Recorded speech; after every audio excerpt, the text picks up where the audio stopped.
Parents, to travel or not to travel? That's the question, right? Well, my answer is yes. Travel and start early. The earlier, the better. I'm gonna share some thoughts and my philosophy a little bit, so bear with me. Trust me, it's worth it. But if you're stretched for time and you just want the quick flight hacks, skip to here. Now, no one knows your child better than you. So if you're thinking it's just not possible, I get it. I'm not here to convince you otherwise. But if you think there's a chance, I say take it. My wife and I put our kids on planes when they were just a few months old. Today, they're 6 and 4, and they love traveling. Is every moment easy? Absolutely not. They have the occasional meltdown, but you know what? So do grown adults. It's been a process. There's been times we've doubted our whole travel philosophy, but we're so glad we stuck with it. Because now we get to make memories together in ways that feel normal and natural and not forced or stressful. So in this video, I'm going to share some practical tips that have helped us win at travel with young children, plus a few long-term approaches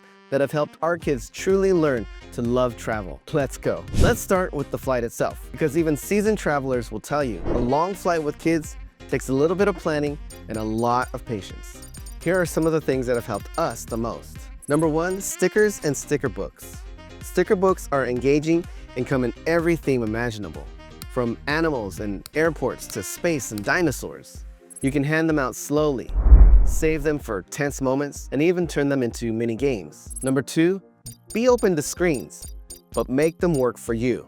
We try not to just hand over the tablet and walk away. Instead, we preload it with educational games, audiobooks, and a few shows that they already love. That way it's screen time, but it's still active, not passive. And don't forget kid-sized headphones. Number 3, bento box snacks. We found that small, separated snacks in a bento box keeps things exciting and mess-free. Add some variety. Fruits, crackers, protein, a snack or two. It's less about nutrition and more about pacing. Something new every hour goes a long way. Just try to stay away from foods high in sodium. It may make them bloated and uncomfortable, and no one wants that. Number 4, coloring books and learning workbooks. Classics for a reason. We like the mess-free markers and reusable dry erase pages. Some workbooks are themed around travel, planes, geography, which makes them even more engaging. Number 5, lollipops, pacifiers, and ear pressure relief. Takeoff and landing can be tough on little ears. Lollipops, pacifiers, or even sippy cups help kids naturally regulate the pressure and stay calm. We always make sure to have a few ready just in case. Always show them how to regulate their ears. It'll be like talking to a wall at first, but trust me, they'll learn. And when their little faces light up the first time they actually do it, priceless. But until then, check out our favorites in the links below. And just know that they won't work 100% of the time. It is what it is. Number 6, comfort items from home. Sometimes it's not about entertainment at all. It's about comfort. A favorite stuffed animal, a small blanket, or even a shirt that smells like home can go a long way in helping your child feel comfortable and secure. Bonus hack, the surprise bag. One thing that's worked beautifully for us is the surprise bag. A tote full of small wrapped toys, snacks, or books. We bring it out when we sense a meltdown might be coming, or as a reward for making it halfway through the flight. The truth is, you don't need a suitcase full of toys. Just a few intentional, well-timed items can totally change the energy of the flight. Now for the part that most people overlook, the long game. Because the truth is, there's no magic toy or snack that'll instantly make flying stress-free. What's made the biggest difference for our family is consistency,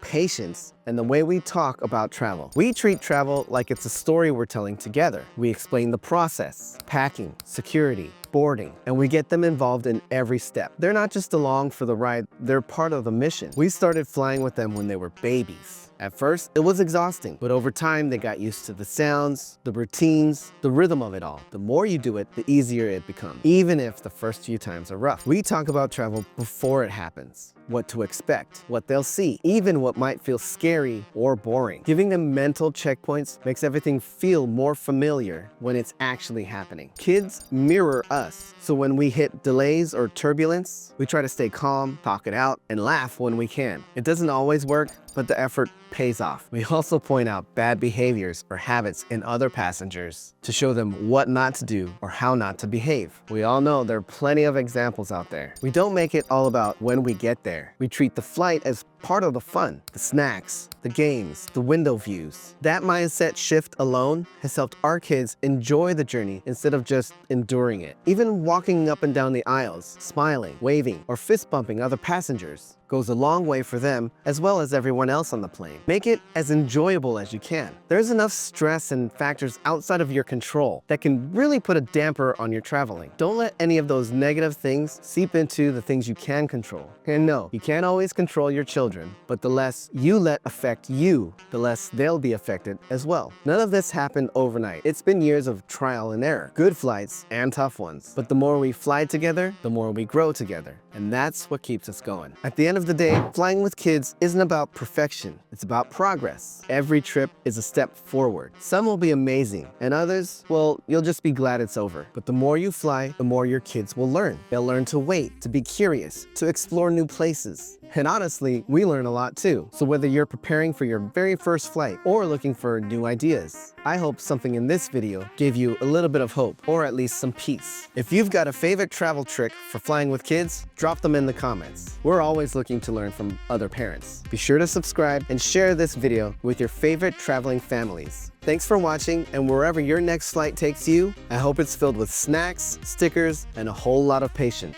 I'm Kelly, your trusted vacation agent, wishing you safe travels.